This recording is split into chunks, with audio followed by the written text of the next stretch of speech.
बिस्मिल्लाहिर्रहमानिर्रहीम। अस्सलाम वालेकुम स्टूडेंट्स।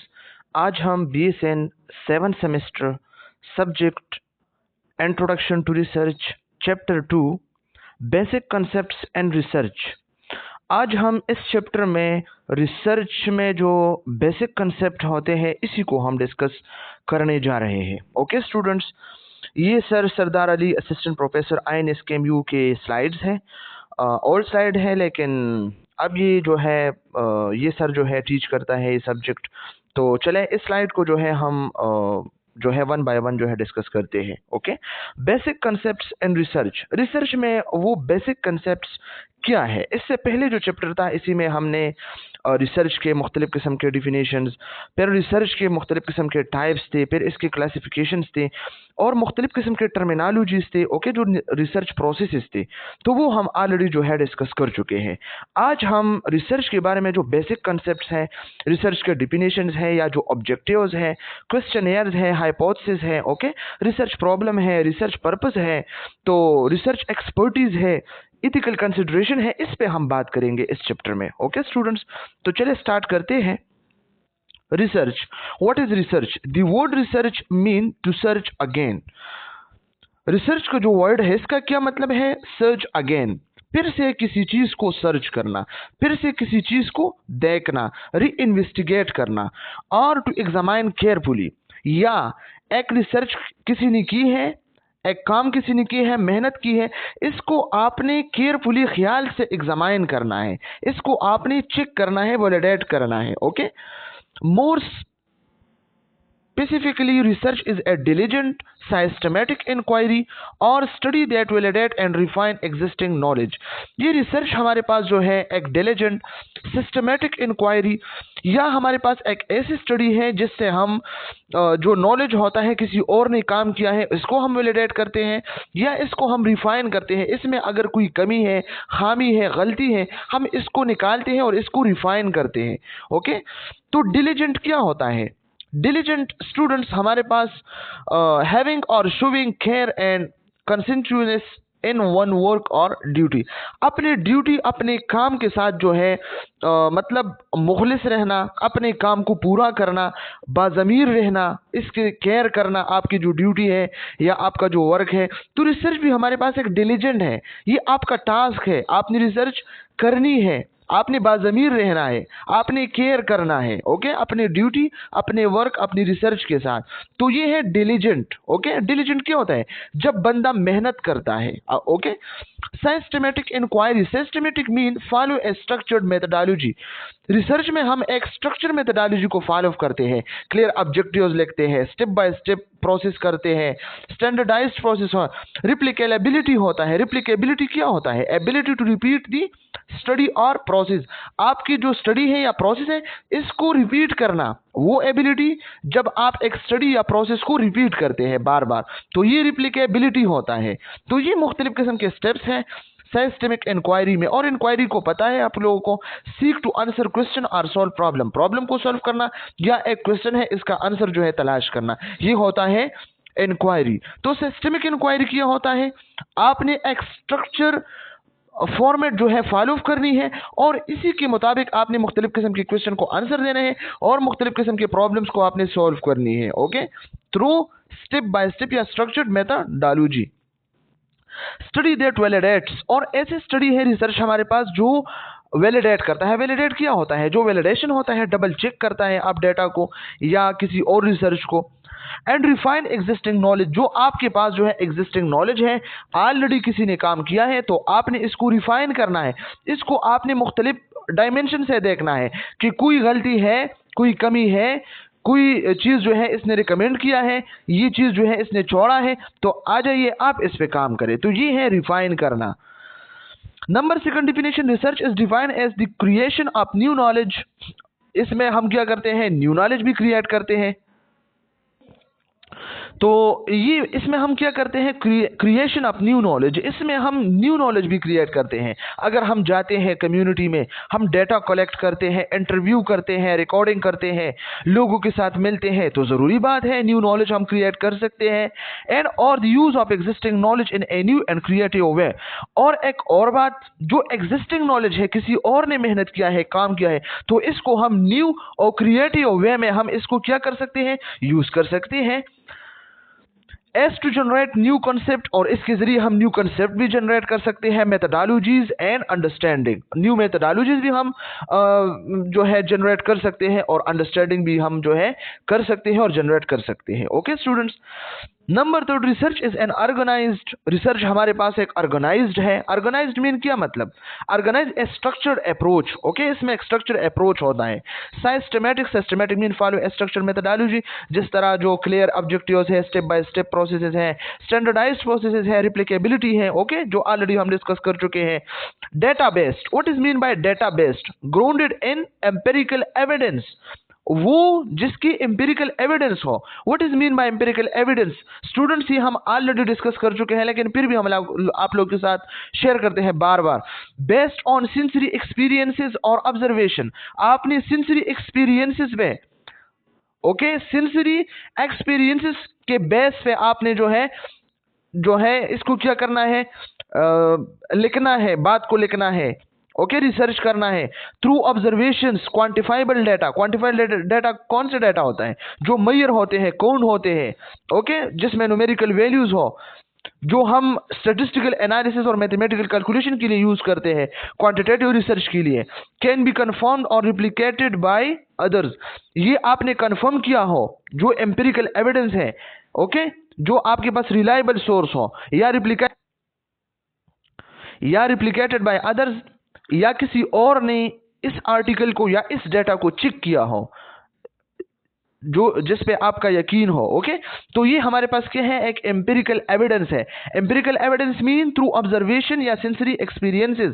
जब आप एक डेटा को कलेक्ट करते हैं तो ये क्या होता है, डेटा बेस होता है, ये हमारे पास एम्पिरिकल एविडेंस होता है। स्टूडेंट्स ये जो है कंसेप्ट के लिहाज से बहुत ज्यादा इंपॉर्टेंट है। तो ये है organised, systematic, data based, critical. आपने क्रिटिकल रहना है। एक डेटा आपने कलेक्ट किया, या किसी ने आपको कहा कि ये डेटा है हमारे पास, हमने इसको कलेक्ट किया है, तो आपने आंख बंद करके इसको एक्सेप्ट नहीं करना है, इसको आपने क्रिटिसाइज करना है। स्टूडेंट, इससे पहले हम डिस्कस कर चुके हैं, क्रिटिकल थिंकिंग आप नहीं करते हैं, मुख्तलिफ किस्म के डायमेंशन से आपने इसको चेक करना है। एंड साइंटिफिक इंक्वायरी, और आपने scientific inquiry mean follow scientific principles and methods, मुख्तलिफ किस्म के साइंटिफिक प्रिंसिपल्स और मेथड्स को आपने फॉलो करनी है। Critical mean critical thinking, objective and analytical, जो आप स्टडी करते हैं। Okay, into a specific problems, जो स्पेसिफिक प्रॉब्लम्स है तो आपने इसके जरिए इसको सॉल्व करना है through organised, systematic, data based, critical and scientific inquiry, undertaken with the objective of finding answers all solution to it. और जो भी ऑब्जेक्टिव आपके पास है तो आपने इसके लिए आंसर फाइंड करना है और इसको सॉल्व करना है। Okay students, research objectives. Research objectives, अब हमने रिसर्च ऑब्जेक्टिव्स पे जो है बात करनी है कि what is research objectives. Research objectives हमारे पास वो ऑब्जेक्टिव्स है जो जिसके जरिए हम रिसर्च करते हैं, जो हमारे पास जो पॉइंट्स हैं जिसको हम स्टडी करना चाहते हैं, तो ये हमारे पास क्या है, रिसर्च ऑब्जेक्टिव्स है। Okay, a research objective is a clear, concise, declarative statement that is expressed in present tense। Students, ये 3 बातें जो है, 3 पॉइंट्स आप लोगों ने जो है रिमेंबर करना है, बहुत ज्यादा इंपॉर्टेंट है।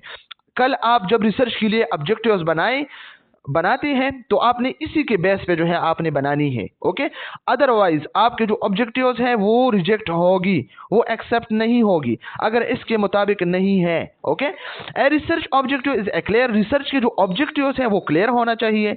कंसाइज होना चाहिए, सिंपल होना चाहिए। जो रिडोंडेंस है, फजूल बातें हैं, एक्सप्लेनेशन है हद से ज्यादा, इसको आपने जो है रिमूव करना है, एलिमिनेट करना है, कंसाइज बनानी है। Declarative statements, students what is mean bye declarative statements? Declarative statements आपने जो है क्या करना है, स्टेटमेंट्स लिखनी है रेदर देन क्वेश्चन। क्वेश्चन नहीं, बाद लोग जो है ऑब्जेक्टिव में क्वेश्चंस करते हैं, तो ऑब्जेक्टिव्स में आपने क्या करना है, डिक्लेरेटिव रहना है, स्टेटमेंट्स लिखनी है, ना कि questions. Okay, that is expressed in present tense. और याद रखना आप लोगों ने प्रेजेंट टेंस को जो है यूज करना है। Okay, using the present tense, investigate, explore, determine, इस तरह के वर्ड आपने यूज करना है। Okay, help to focus on the research current goals, क्योंकि रिसर्च के जो करंट गोल्स है इसको आपने जो है इसमें इंक्लूड करना है। ओके स्टूडेंट्स, तो सबसे फर्स्ट पॉइंट में क्या लिखा है, research objective is a clear, clear होना चाहिए। Okay, research objective should be easy to understand, clear and to the point, concise. Okay, to the point होना चाहिए और क्लियर होना चाहिए, इजी होना चाहिए students. Declarative sentence, they are written a statement rather than question, आपने statement लिखनी है ना कि क्वेश्चंस को। ओके, और फिर यूजिंग द प्रेजेंट टेंस, फिर आपने प्रेजेंट टेंस को जो है यूज करना है। Number second, declarative statements that identify specific accomplishment the researcher hope to achieve, आपने डिक्लेरेटिव स्टेटमेंट्स लिखनी है, स्टेटमेंट्स लिखनी है, क्वेश्चन नहीं लिखनी है। क्यों? इसलिए आइडेंटिफाई स्पेसिफिक अकॉम्प्लिशमेंट, आपकी जो कामयाबी है, आपके जो गोल है, ताकि स्पेसिफिक गोल को आप आइडेंटिफाई कर सके। Okay, the researcher hope to achieve, और वो जो रिसर्चर जो है उम्मीद रखता है कि मैंने ये चीज जो है, ये गोल को जो है या ये कामयाबी जो है मैंने क्या करना है, अचीव करनी है। तो इसलिए आपने डिक्लेरेटिव स्टेटमेंट्स को आइडेंटिफाई करना है। Okay, number third, sometime the purpose of objective is identify relationship among variables or to determine differences between two groups regarding selected variables. इसमें दो बातें जो है बहुत ज्यादा इंपॉर्टेंट है।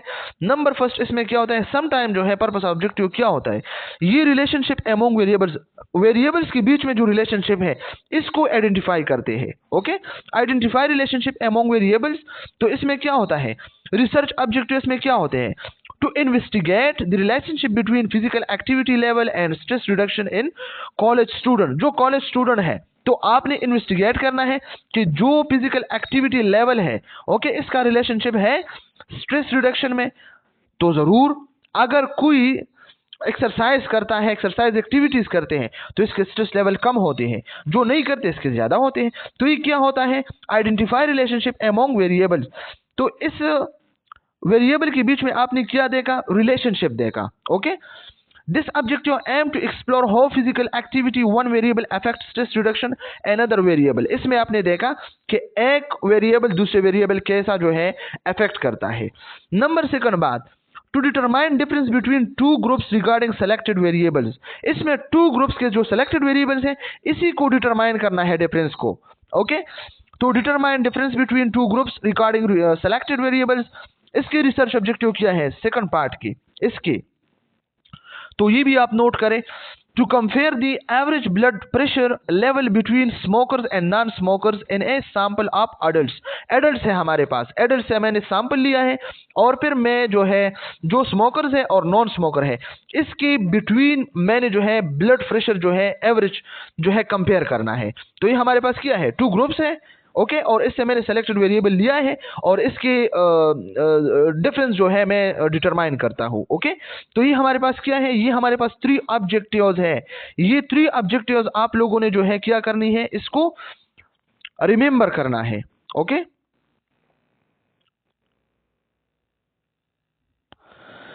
Structure of objectives,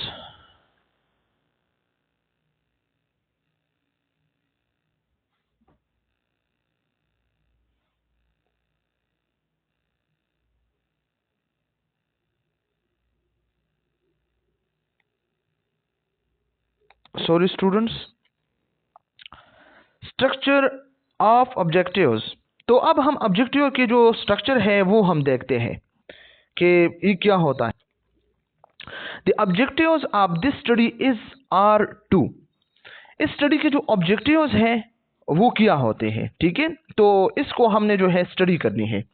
examples, compare the severity of post operative pain after administering drug A and drug B. आपने compare करना है कि एक पेशेंट है, इसके जो है ऑपरेशन हुआ है, ओके। तो पोस्ट ऑपरेटिव पेन, फिर जो ऑपरेशन के बाद इसके जो पेन है पोस्ट ऑपरेटिव, तो इसकी सिविरिटी आपने जो है कंपेयर करना है, ओके। और आपने ड्रग ए भी दिया है और ड्रग बी भी दिया है। एक क्लाइंट को ड्रग ए दिया है, दूसरे को ड्रग बी दिया है, और पोस्ट ऑपरेटिव पेन आपने चेक करना है कि ड्रग ए की कितनी इफेक्ट है, ड्रग बी की कितने इफेक्ट है, ओके। तो ये क्या है, ये एक एग्जांपल है स्टूडेंट्स, ओके। इसके बाद है understand the pattern of disease with which patient present in the ward. जो पेशेंट वार्ड में जो है मौजूद है, तो इसके जो डिजीज के पैटर्न है वो आपने अंडरस्टैंड करनी है, okay. Number 3, identify the age distribution of the disease in the ward. Ward में जो क्लाइंट है, तो इसके जो डिजीज है, इसके एज डिस्ट्रीब्यूशन आपने आइडेंटिफाई करना है। तो स्टूडेंट्स, इसमें इंपॉर्टेंट बातें कौन कौन सी है? इंपॉर्टेंट बातें ये है कि ऑब्जेक्टिव्स में आपने कंपेयर, ओके, अंडरस्टैंड और आइडेंटिफाई, इस तरह के जो है आपने क्या करनी है, आपने लिखनी है, ओके। इस तरह की एक्शन वर्ब आपने जो है यूज करनी है, ओके। तो यहां नोट पे किया लिखा है, बहुत ज्यादा इंपॉर्टेंट है एमसीक्यूज पॉइंट ऑफ व्यू से। And the above stated example there is an introductory statements ending with to and the colon, okay. जो हमारे पास इंट्रोडक्टरी स्टेटमेंट है स्टूडेंट, ये हमारे पास किया है इंट्रोडक्टरी स्टूडेंट्स है, सॉरी इंट्रोडक्टरी स्टेटमेंट्स है, ओके। तो इसको आपने एंड करना है किस चीज के साथ? टू के साथ। और टू के साथ आपने क्या करना है, ये जो लिखा है statement ending with to and the colon, ये क्या है, ये हमारे पास कोलन होता है, ओके। तो ये कोलन जो है ये आपने जो है लिखना है, टू के साथ आपने कोलन को जो है लगानी है, ओके। तो ये हमारे पास क्या है, ये हमारे पास इंट्रोडक्टरी स्टेटमेंट है जो आपने टू के साथ एंड किया और कोलन के साथ, okay. Also notice that each objective start with a verb, और हर ऑब्जेक्टिव जो है वर्ब के साथ जो है स्टार्ट होना है। इस तरह की आइडेंटिफाई, अंडरस्टैंड और कंपेयर, तो ये हमारे ऑब्जेक्टिव की स्ट्रक्चर है, एमसीक्यूज पॉइंट ऑफ व्यू से काफी इंपॉर्टेंट है students, okay.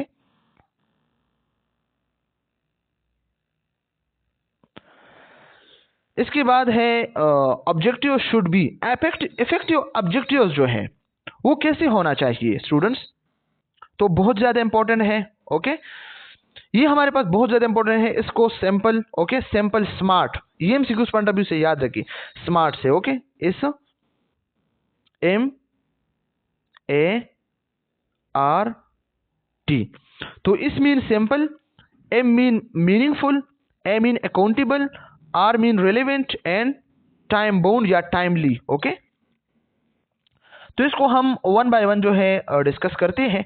Simple mean easy to understand and concise होना चाहिए और इजीली अंडरस्टैंड होना चाहिए, ताकि आप इसको ऑब्जेक्टिव को आप रीड करें और आपको समझ आ जाए। तो ये होता है simple, easy to understand, okay, आप आसानी से जो है समझ जाते हैं इसको। और कंसाइज होना चाहिए, इसमें फजूल और लॉन्ग एक्सप्लेनेशन नहीं होना चाहिए, जस्ट टू द पॉइंट बात लिखनी है, ओके। मीनिंगफुल क्या मतलब है? Relevant and significant to the research topic, जो रिसर्च टॉपिक के लिए इंपॉर्टेंस है और इसके साथ जो सूट करता है, इसके साथ जो रिलेवेंट होते हैं, वो आपने जो है लिखनी है, जिसकी मीनिंग हो। ऐसा ना हो कि रिसर्च टॉपिक एक है और आपने किसी और ऑब्जेक्टिव को जो है कॉपी पेस्ट किया है, तो ऐसा नहीं होना चाहिए। Actionable mean specific and achievable, ऐसे ऑब्जेक्टिव आपने लिखने हैं जो स्पेसिफिक हो आपकी रिसर्च टॉपिक के साथ और अचीवेबल हो, जो आप इसको अचीव कर सकते हैं। ऐसा ना हो कि ऑब्जेक्टिव लिखा है और फिर आपने इसको जो है एक्सप्लेन नहीं किया है, फिर आप इसको अचीव नहीं कर सकते हैं, तो ऐसा नहीं होना। एक्शनेबल, जिसपे आप एक्शन कर सकते हैं। Relevant mean align with the research question और गोल्स, जो आपके गोल्स हैं या जो आपके रिसर्च क्वेश्चंस है, तो इसके साथ आपने अलाइन रहना है, इसके साथ साथ आपने चलना है, इससे आउट नहीं जाना है, इसके आंसर सोल्यूशन आपने फाइंड करना है। Timely mean feasible with in the research time frame. Research की जो टाइम फ्रेम है, आपने टाइम जो है मेंशन किया है कि मैंने 2 मंथ्स में ये रिसर्च जो है कंप्लीट करना है, तो ये आपका टाइम फ्रेम है। फिर आपने क्या करना है, इसको फीजिबल, फीजिबल मीन काबिल अमल, आपने इस पे अमल करना है। ओके, तो टाइम आपने न ज्यादा लेनी है और न कम लेनी है, जस्ट आपने जो टाइम फ्रेम है आपकी, आपने इसको जो है क्या करना है, फॉलो करना है, ताकि आपके सारे ऑब्जेक्टिव जो है सही से कवर हो। ओके स्टूडेंट्स, तो ये क्या है, ऑब्जेक्टिव शुड बी, इस तरह के ऑब्जेक्टिव होना चाहिए, सिंपल होना चाहिए, मीनिंगफुल होना चाहिए, एक्शनेबल, रेलिवेंट और टाइमली।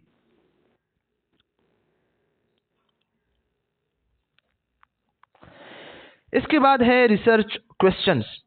तो चलें रिसर्च क्वेश्चन को देखते हैं कि रिसर्च क्वेश्चन क्या होते हैं।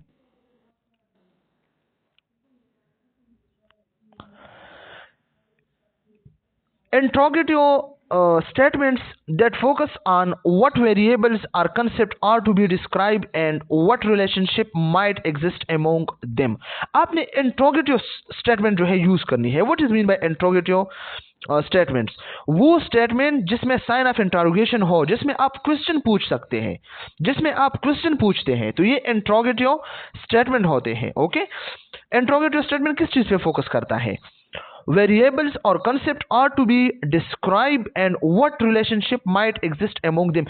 variables के बीच में relationship क्या है। ओके, आपने क्वेश्चन पूछना है कि ये जो 2 वेरिएबल्स है, इसके बीच में रिलेशनशिप क्या है, तो ये एक क्वेश्चन है। ओके, या जो कंसेप्ट है वेरिएबल्स के, ओके, तो इसको आपने डिस्क्राइब करना है कि कैसे हम इसको डिस्क्राइब कर सकते। फॉर एग्जाम्पल हम कह सकते हैं, can smoking lead to cancer, smoking की वजह से कैंसर हो सकती है, तो ये एक रिलेशनशिप है 2 वेरिएबल्स के बीच में। ओके, या what relationship between sweet and obesity, sweet और ओबेसिटी के बीच में क्या रिलेशनशिप है।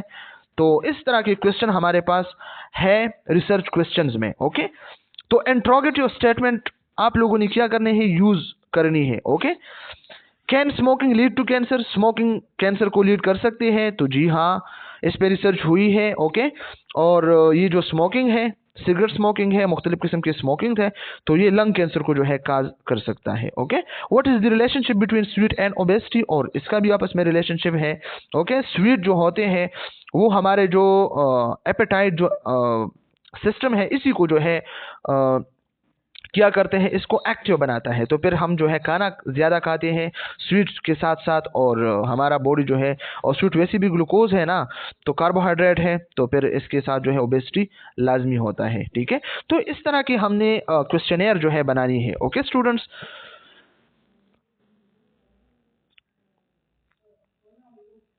इसके बाद है रिसर्च प्रॉब्लम।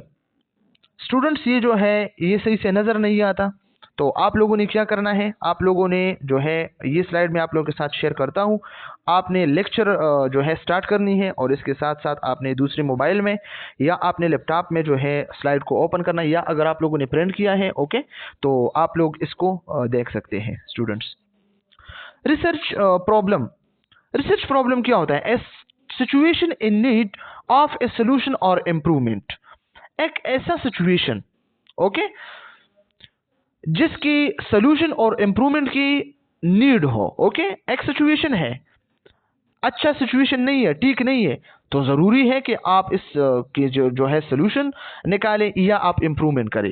एक ऐसी सूरत हाल जिसको हल या बेहतरी की जरूरत हो। ओके, तो ये क्या होता है, प्रॉब्लम है, या a discrepancy between the way things are and the way they ought to be. इसका क्या मतलब है, चीजें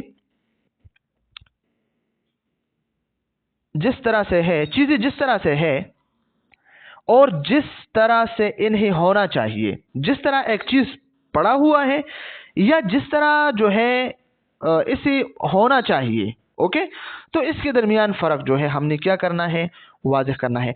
अब मौजूदा दौर में, अब मौजूदा टाइम में एक चीज किस तरह है, ओके, और किस तरह इसको होना चाहिए, इसके जो है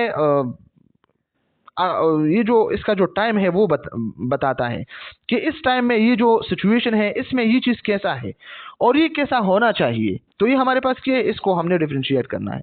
okay, study significance mean forms the basis for the study significance.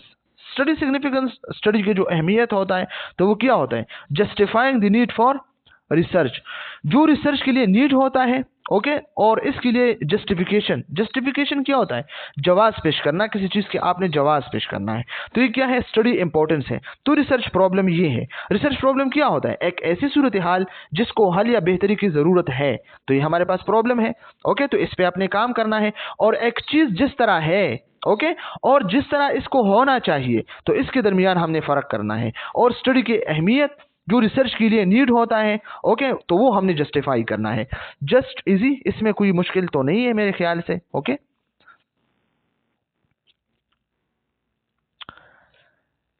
इसके बाद है research purpose. Students, what is mean bye research purpose? तो हम इसको डिफाइन करते हैं कि रिसर्च पर्पस है क्या चीज। Research purpose a statement of why this study is being conducted और the goal of the study.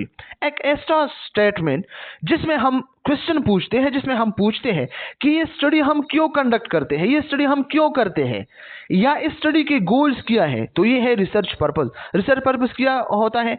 हम ये रिसर्च क्यों करते हैं, हम ये स्टडी क्यों कंडक्ट करते हैं, इस स्टडी के गोल्स क्या है, ये हमारे पास है रिसर्च पर्पस, ओके। चलिए स्लाइड में देखते हैं कि क्या लिखा है। ये हमारे पास क्या है? A concise clear statement of the specific aim और goals of the study. Study के जो एम्स है या स्पेसिफिक गोल्स है, ओके, तो इसको जो है हमने क्या करना है, इसको हमने जो है इसके लिए एक स्टेटमेंट लिखना है। और वो स्टेटमेंट कैसा होना चाहिए? कंसाइज होना चाहिए, सिंपल होना चाहिए, टू द पॉइंट होना चाहिए और क्लियर सिंपल होना चाहिए, okay. Number 2 is generated from the problem and identify the specific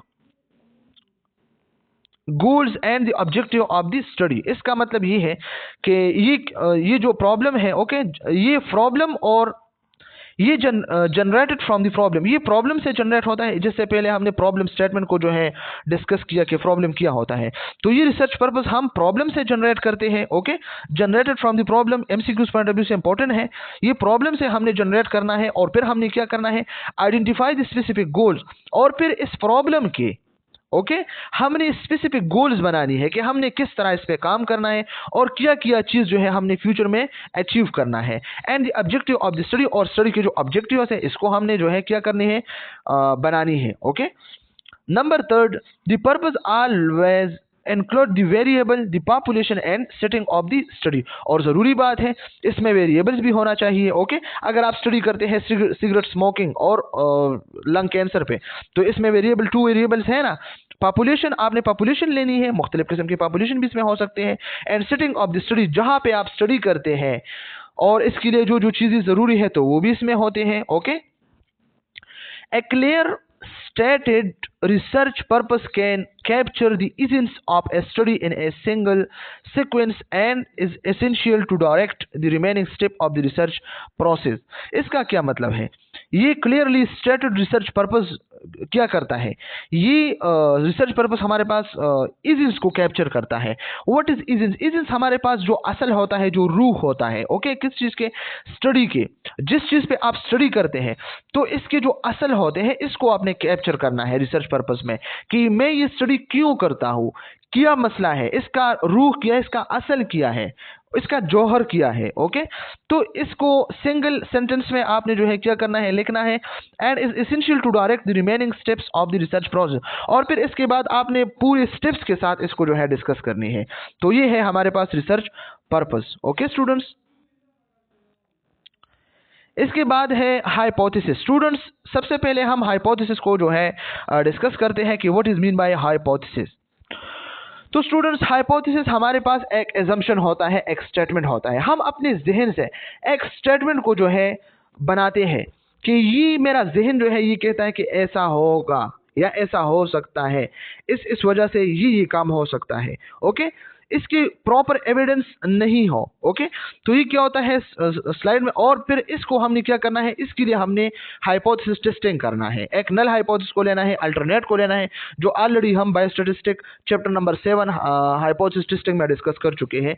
अगर किसी ने नहीं देखा है मेरा लेक्चर तो आप जा सकते हैं। ओके, प्लेलिस्ट को आपने ओपन करना है, मैं आप लोगों के साथ डिस्क्रिप्शन में वो लिंक जो है शेयर करूंगा, फिर आपने इसको ओपन करना है और आपने इस लेक्चर को जो है स्टडी करना है। ओके, तो फिर आप लोगों के लिए बहुत ज़्यादा इजी हो और बहुत ज़्यादा आसानी हो। ओके, तो हाइपोथेसिस हमारे पास क्या है, एक असम्पशन होता है, हमारे ख्याल होता है कि ऐसा हो सकता है। ओके, और फिर इसके लिए हमने नल और अल्टरनेट हाइपोथेसिस बनाना है, फिर हमने इसको चेक करना है, टेस्ट करना है। अगर हमारा अल्टरनेट हाइपोथेसिस जो है एक्सेप्ट हुआ तो बात खत्म, नल हाइपोथेसिस रिजेक्ट होगा, या हमारा जो है नल हाइपोथेसिस जो है रिजेक्ट होगा या फेल टू रिजेक्ट होगा। अगर रिजेक्ट हो गया तो अल्टरनेट खुद ब खुद जो है एक्सेप्ट हो जाएगा, और अगर null hypothesis fail to reject हुआ, ओके, तो अल्टरनेट हाइपोथेसिस रिजेक्ट होगा और नल हाइपोथेसिस एक्सेप्ट होगा।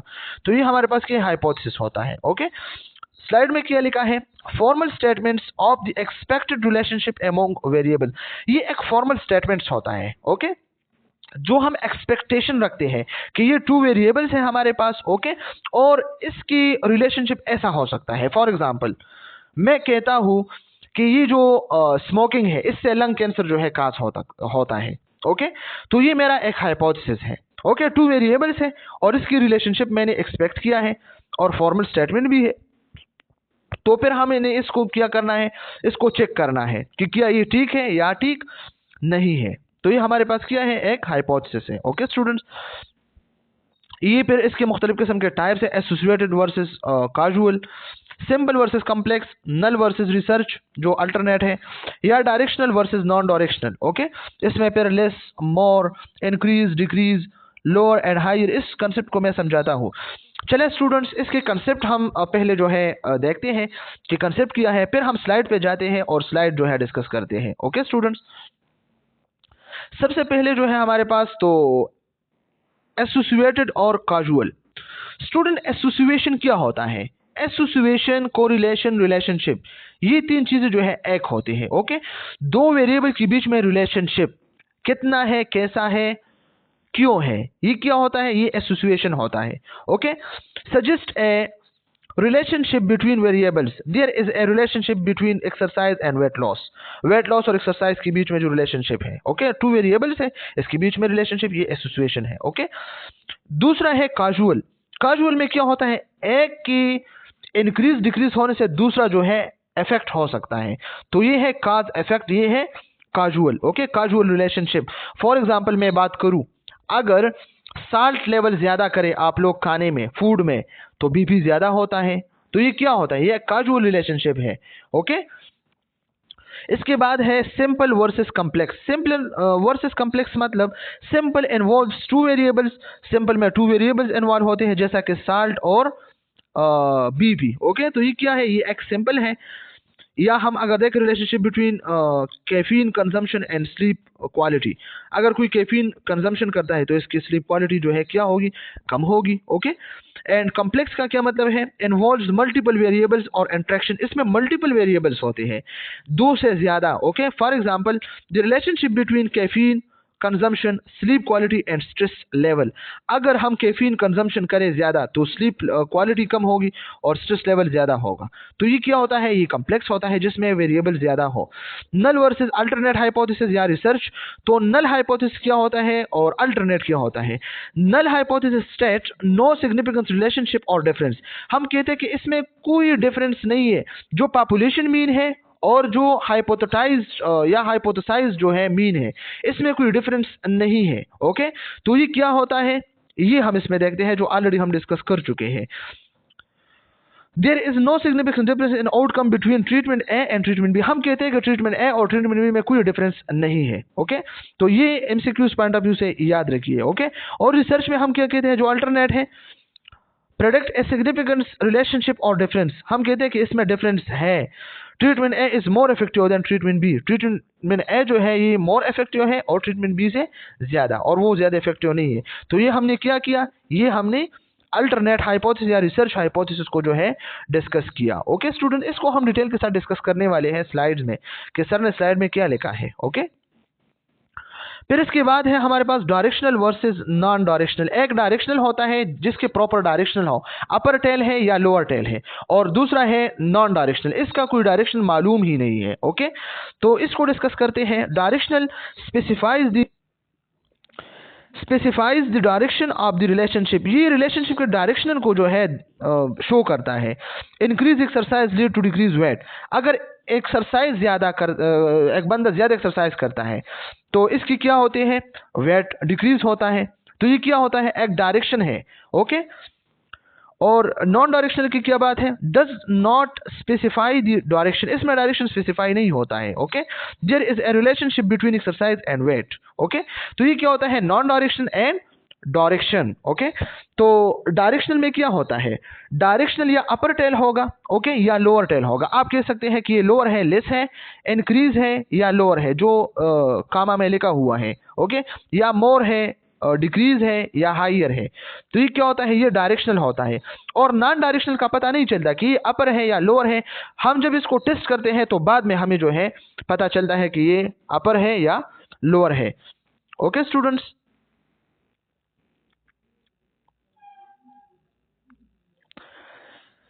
इसके बाद जो है स्लाइड को जो है डिस्कस किया है। तो चले हम स्लाइड को देखते हैं कि स्लाइड में क्या लिखा है।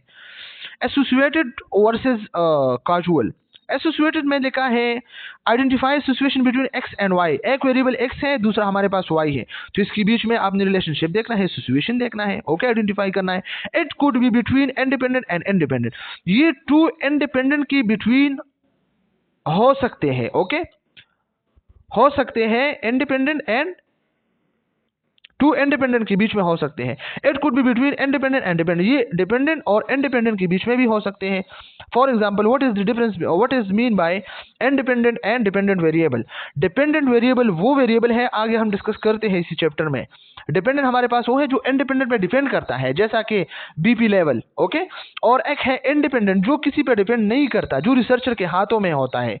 अगर हम साल्ट लेवल की बात करें तो अगर रिसर्चर 60 लेवल फूड में ज्यादा करे तो बीपी ज्यादा, अगर रिसर्चर 60 लेवल जो है फूड में कम करे तो डिपेंडेंट वेरिएबल बीपी जो है कम होगी, बात खत्म। ओके, तो ये जो होता है एसोसिएशन, ये इंडिपेंडेंट और डिपेंडेंट के बीच में हो सकता है और टू इंडिपेंडेंट के बीच में हो सकता है। ओके, काजुअल का क्या मतलब है, identify casual sequence of relationship between X and Y.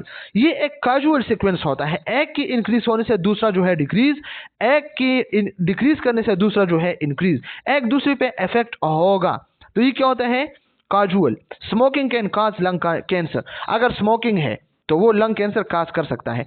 तो ये एसोसिएटेड जो है ये सिंपल होता है, और ये जो काजुअल होता है तो ये स्पेसिफिक होता है। ओके,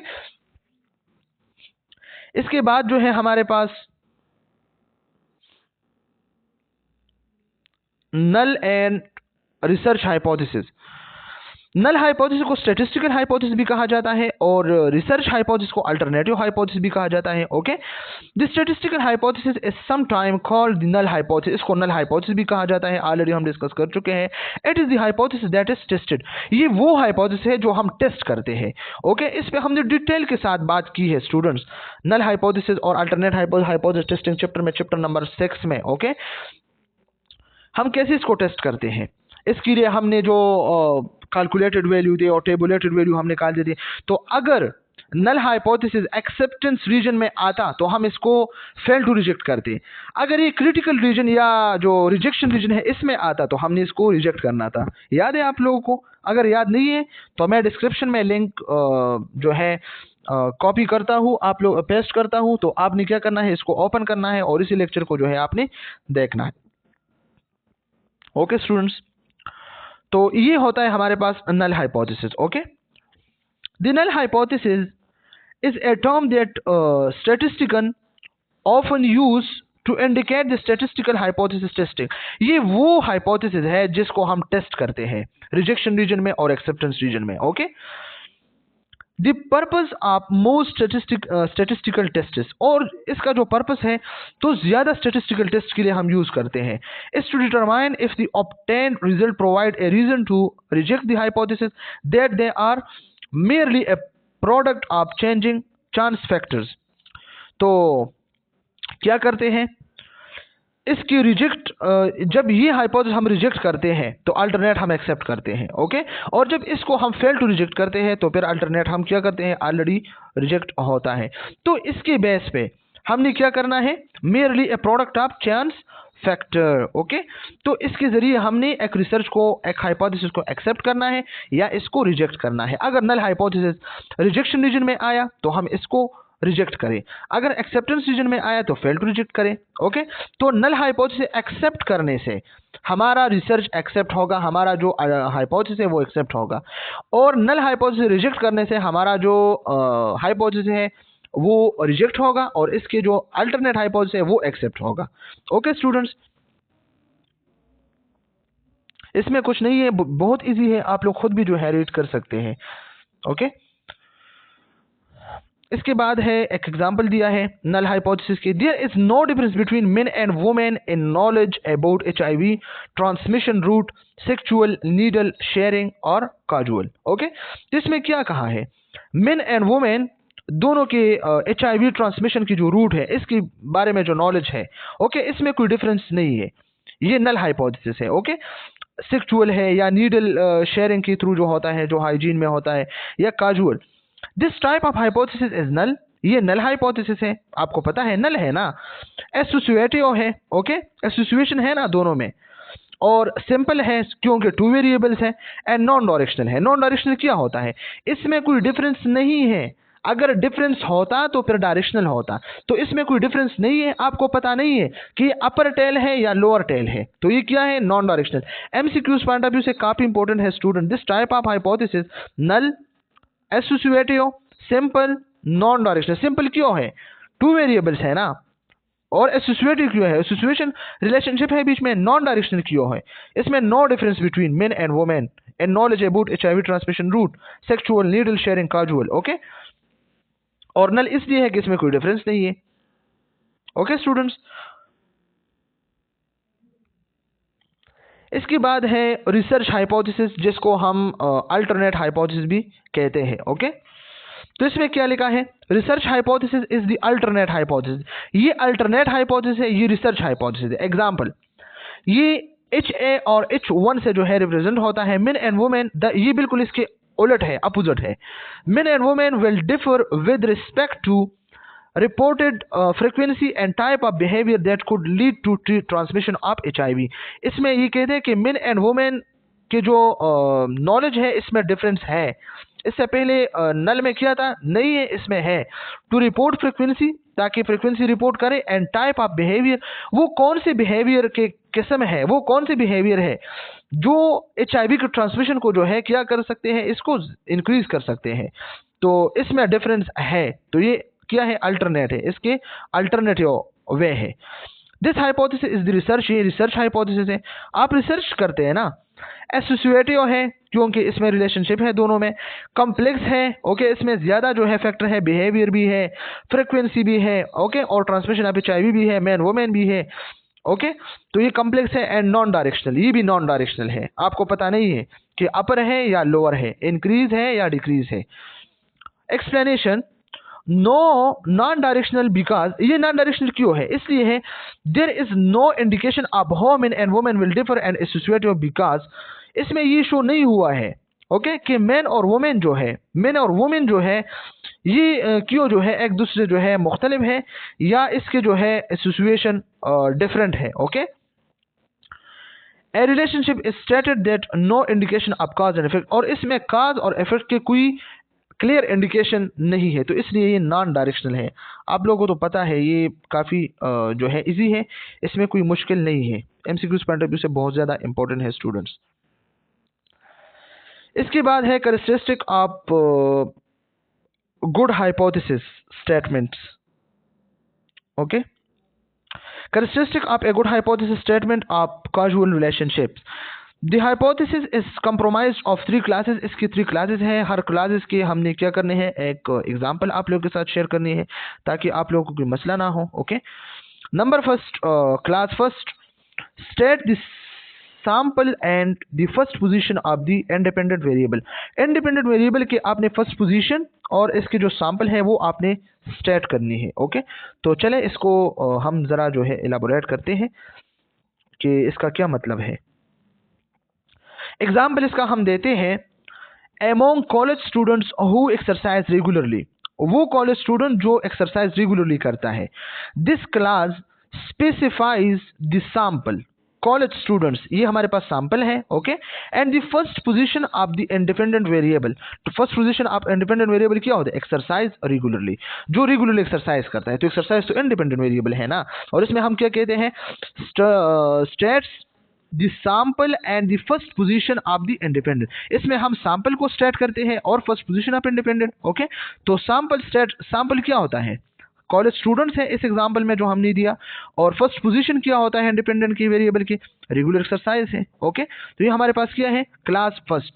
क्लास सेकंड में state the direction of the dependent variable, फिर हमने क्या करना है, डिपेंडेंट वेरिएबल की जो डायरेक्शन है कहाँ जाता है डिपेंडेंट वेरिएबल। तो एग्जांपल क्या है, will have lower stress level, जो ज्यादा जो है एक्सरसाइज करता है तो इसका स्ट्रेस लेवल कम होता है। ओके, तो ये हमने एग्जांपल लिया। This class specifies the direction of the dependent variable, ये डिपेंडेंट वेरिएबल का डायरेक्शन शो करता है ये क्लास।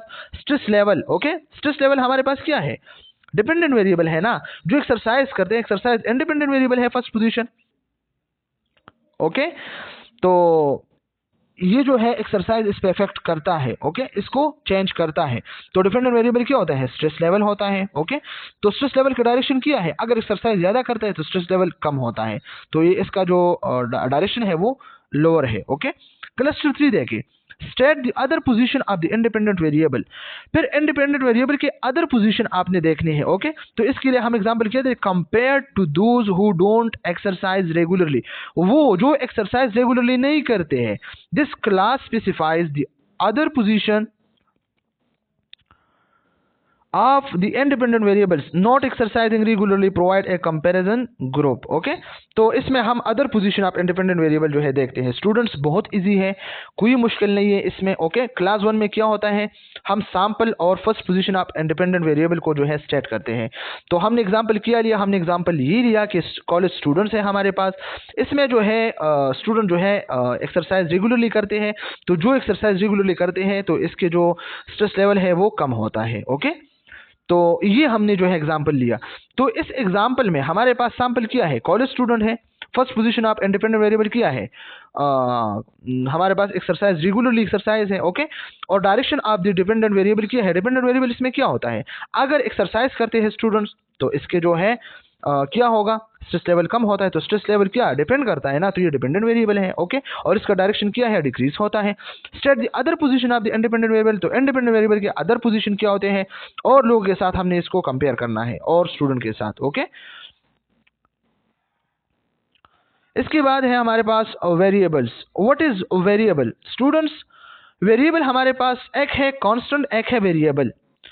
कांस्टेंट वो है जो चेंजेबल नहीं होते हैं, जो कांस्टेंट होते हैं। अक्सर हम लाज में जो हुक्ला है या ओसिलेशन जो लाज है, ओके, या हमारे पास बर्नौली इक्वेशंस थे, इस तरह के मुख्तलिफ किस्म के लाज जो फिजिक्स में होती थी या केमिस्ट्री में बॉयल लॉ है, चार्ल्स लॉ है। ओके, तो इसमें हमने कांस्टेंट के लगाना था, तो वो क्या किया था, वो चेंज नहीं होता था। ओके, तो इस तरह जो है एक कांस्टेंट होता है, एक वेरिएबल होता है। वेरिएबल वो होता है जो चेंजेबल हो, वेरिएबल मीन चेंजेबल। ओके, जो चेंज होता है, is a characteristic of a person, object और phenomenon that can take on different values, वो कैरेक्टरिस्टिक पर्सन की या ऑब्जेक्ट्स के, ओके, या फिनोमेना की जिसके वैल्यूज जो है डिफरेंट हो सकते हैं, जो चेंज हो सकते हैं। ओके, अगर हम एज की बात करें तो किसी के एज 20, ओके, किसी के एज 30, तो एज क्या है, एक वेरिएबल है, चेंज होता है। अगर एक इंसान के एज की बात करें तो एक टाइम में इसका एज 20 ईयर, दूसरे टाइम में इसका एज 40 ईयर, तो ये वेरिएबल होते हैं, चेंज होते हैं। Okay, a simple example of variable is a person age, person age जो है हमारे पास क्या है, वेरिएबल है। Okay, the variable age can take on different values because a person can 20-year-old, 35-year-old and so on. Other example of variable are weight expressed in kilogram or in pound. weight भी इसका example है। एक बंदा है, इसका wait जो है 80 हो, 100 हो, 120 हो, 200 हो पाउंड में या किलोग्राम में। ओके, तो ये क्या होता है, वेट है। या एक बंदा है, मेरा वेट कभी जो है 70 होता है, कभी 75, कभी 80, कभी 85। तो ये क्या होता है, ये एक वेरिएबल होता है। ओके स्टूडेंट्स, तो वेट और एज हमारा क्या होता है, मेरा एज पहले जो है 2 ईयर था, फिर वो 10 ईयर हो गया, फिर 18 ईयर, अब 22 ईयर है। तो ये क्या है, एक वेरिएबल है, चेंज होता है।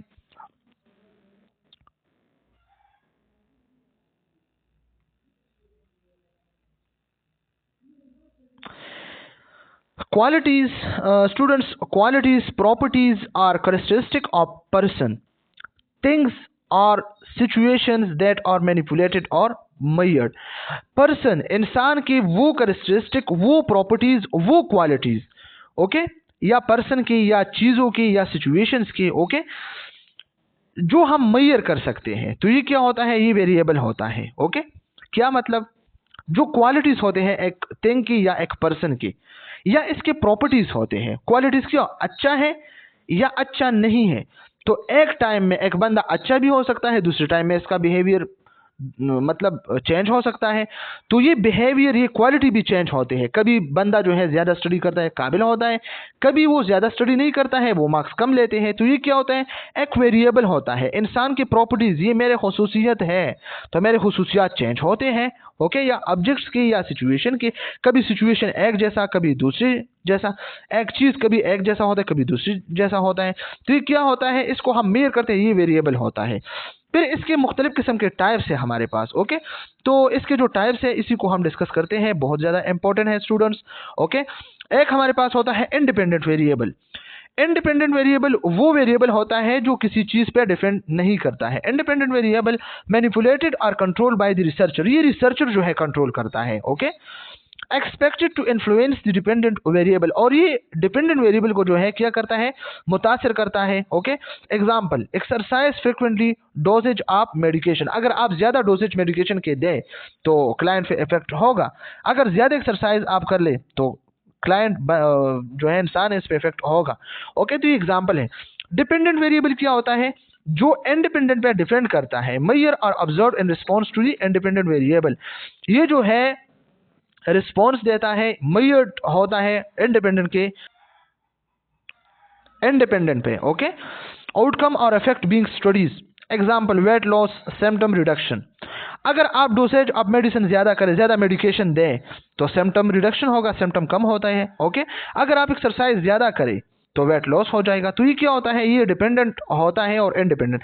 फॉर एग्जांपल, हम एग्जांपल आप लोगों को देते हैं। अगर हम देखें कि 60 लेवल, ओके, हम ज़्यादा करते हैं तो बीपी ज़्यादा होता है। तो ये क्या है, एक बीपी जो है क्या है, डिपेंडेंट वेरिएबल है। 60 लेवल इंडिपेंडेंट होता है। और स्टूडेंट्स याद रखना, इंडिपेंडेंट वेरिएबल रिसर्चर के हाथों में होता है। स्टूडेंट्स, ये एमसीक्यूज पॉइंट ऑफ व्यू से काफ़ी इंपॉर्टेंट है। रिसर्चर के हाथों में होता है इंडिपेंडेंट वेरिएबल। ओके, ये इसको चेंज कर सकता है। Confounding variables. What is mean by confounding variables? Mean external factor that could influence the relationship between independent and dependent variable. वो external factors जो इंडिपेंडेंट और डिपेंडेंट वेरिएबल के रिलेशनशिप को जो है इन्फ्लुएंस, मुतासिर कर सकते हैं। तो ये क्या होता है, confounding variables. Okay, need to be control और अकाउंटेड फॉर। ओके, इसको क्या करना है, कंट्रोल करना है और अकाउंटेड करना है, ताकि आपके जो डिपेंडेंट और इंडिपेंडेंट वेरिएबल है एक दूसरे के मुताबिक जो है काजुअल रिलेशनशिप जो है कायम कर सके। ओके, अगर कंफाउंडिंग वेरिएबल है तो फिर आपका डिपेंडेंट इंडिपेंडेंट एक दूसरे पे अच्छे से जो है इफेक्ट नहीं कर सकता। ओके, और इसके एग्जांपल क्या है, एज है, प्री एग्जिस्टिंग कंडीशन है। ओके, फॉर एग्जांपल, अगर आप बीपी, अगर आप 60 लेवल ज़्यादा करें, 60 लेवल इंडिपेंडेंट वेरिएबल है ना। ओके, तो बीपी ज़्यादा होगी, ज़रूरी बात है। तो इंडिपेंडेंट की वजह से डिपेंडेंट जो है इफेक्ट हुआ। लेकिन अगर आप बात करें कंफाउंडिंग वेरिएबल की, इसमें कंफाउंडिंग वेरिएबल अगर एक बच्चा है, इसका एज जो है 10 ईयर है, तो बेशक आप ज़्यादा साल्ट दें, इसकी बीपी ज़्यादा होता है, लेकिन इस बच्चे पे कोई असर नहीं होता। क्यों, इसका एज कम है। तो कंफाउंडिंग वेरिएबल ने इसको इफेक्ट किया। ये तो एज जब ज़्यादा होता है, 50 से एबो, 40 से एबो, 35 से एबो, 30 से एबो, तो बंदा जब ज़्यादा साल्ट लेता है, बीपी ज़्यादा होता है, इसके लिए खतरा हो सकता है। लेकिन बच्चों के लिए तो नहीं हो सकता है ना। तो कंफाउंडिंग वेरिएबल क्या होता है, एज है, प्री एग्जिस्टिंग कंडीशन होते हैं। इसके बाद है demographic variable. Demographic variable mean characteristic of the sample और पॉपुलेशन। पॉपुलेशन और सैंपल के जो कैरेक्टरिस्टिक है, फॉर एग्जांपल एज है, सेक्स है, इनकम लेवल है, एजुकेशन है, ये सब जो है डेमोग्राफिक वेरिएबल्स होते हैं जो डेमोग्राफी पे डिपेंड करता है। Okay, conceptual definition students, what is mean by conceptual definition? एक है कंसेप्चुअल डिफिनेशन, दूसरा होता है हमारे पास operational definition. Conceptual definition provide theoretical foundation, ये थ्योरेटिकल फाउंडेशन पे काम करता है। ये जो है क्या कंसेप्चुअल डिफिनेशन, ये कंसेप्ट पे काम करता है, थ्योरी पे काम करता है। एक स्पेसिफिक थ्योरी किसी साइंसदान ने पेश किया है, साइंटिस्ट ने पेश किया है, तो इसने जो है इसकी डिफिनेशन करना है। खुद इसने ऑब्जर्व किया है, खुद ने इसने इस पे एक्सपीरियंस किया है, ओके, एक्सपेरिमेंट किया है। Just it provide the theoretical meaning to the variable. Okay, ये क्या होता है? ये जो है प्रोवाइड थ्योरेटिकल मीनिंग, ये थ्योरेटिकल मीनिंग वेरिएबल की जो थ्योरेटिकल मीनिंग है वो प्रोवाइड करनी है। ओके, कंसेप्चुअल डिफिनेशन ने ऑफ्टन डिराइव्ड फ्रॉम थ्योरी, ये ऑफन जो है अक्सर जो है थ्योरी से डिराइव्ड होता है। खुद पर्सन ने जो है इस पे एक्सपेरिमेंट नहीं किया है, ऑब्जर्वेशन नहीं किया है। Okay students, it provides the foundation to the operation definition, ये जो है एक बुनियाद कायम करता है ऑपरेशन डिफिनेशन के लिए। इसके बाद है operation definition. Okay, operation definition क्या होता है? इसके बाद आता है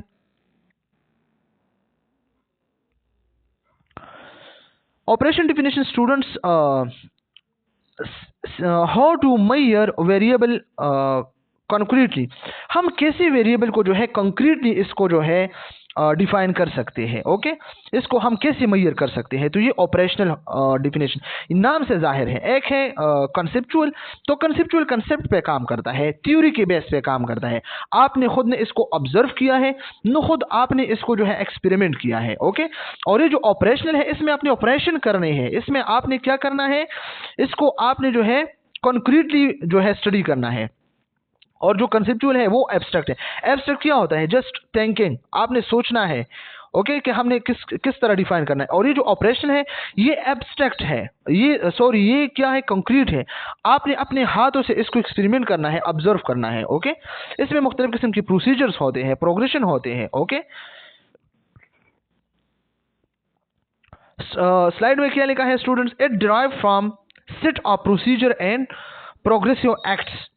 ये जो है इसमें हम क्या करते हैं? सेट ऑफ प्रोसीजर करते हैं मुख्तलिफ किस्म के, और प्रोग्रेसिव एक्ट करते हैं कि किस तरह हमने इसको फाइंड करना है। It indicated existence and degree of existence of a variable, इसके जो एग्जिस्टेंस है या इसके जो एग्जिस्टेंस की डिग्री है वेरिएबल की, इसको हमने इंडिकेट करना है। ओके, बहुत इजी है, कोई मुश्किल नहीं है। It is developed to be able to measure the conceptual definition in a concrete manner, और ये हमने कैसे डेवलप करनी है? ओके, कंसेप्चुअल डिफिनेशन हमने कंक्रीट मैनर में जो है मेजर करना है। कंसेप्चुअल डिफिनेशन तो जस्ट थ्योरी में कहा था ना, मैंने ना ऑब्जर्व किया था, मैंने ना जो है इसको एक्सपेरिमेंट किया था, अब मैं इसको ऑब्जर्व करके एक्सपेरिमेंट करूंगा। ओके, कंक्रीट मैनर में। कंक्रीट क्या होता है? अपने हाथों से इसको जब मैं टच कर सकता हूं, तो ये क्या होता है? ये ऑपरेशनल डिफिनेशन होता है। ओके, और ऑपरेशनल डिफिनेशन किसके फाउंडेशन से होता है? क्लासिकल कंसेप्चुअल डिफिनेशन के बेस पे। ओके, इसके बाद हमारे पास है researcher expertise. Students, what is researcher expertise? तो चले कंसेप्ट को जो है ज़रा जो है देखते हैं कि रिसर्चर एक्सपर्टीज क्या होता है। Refers to the knowledge, skill and experience a researcher processes in a specific area of study. एक स्पेसिफिक एरिया में, ओके, एक स्टडी की स्पेसिफिक एरिया ऑफ स्टडी, एक स्पेसिफिक एरिया ऑफ स्टडी है।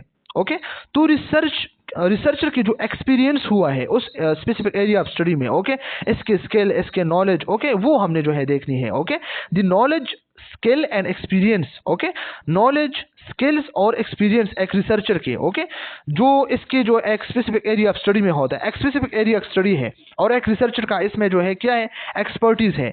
इसके नॉलेज है, स्किल्स है, एक्सपीरियंस है एक स्पेसिफिक एरिया ऑफ स्टडी में। ओके, तो इसको हमने क्या करना है, इसको क्या कहते हैं, रिसर्चर एक्सपर्टीज। ओके, इसमें थ्योरेटिकल नॉलेज है, मेथोडोलॉजिकल एक्सपर्टीज है, प्रैक्टिकल एक्सपर्टीज है, सब्जेक्ट मैटर एक्सपर्टीज है।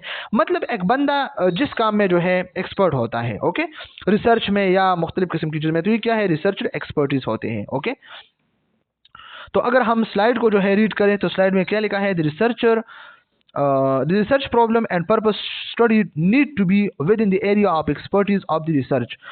आप जो रिसर्च करते हैं, ओके, तो इसके लिए एक एरिया ऑफ एक्सपर्टीज जो है ज़रूरी होता है। ओके, आपके जो प्रॉब्लम है या आपके जो रिसर्च प्रॉब्लम है या रिसर्च पर्पस है, ओके, तो इसके लिए area of expertise of the research होना चाहिए, एक एक्सपर्ट होना चाहिए।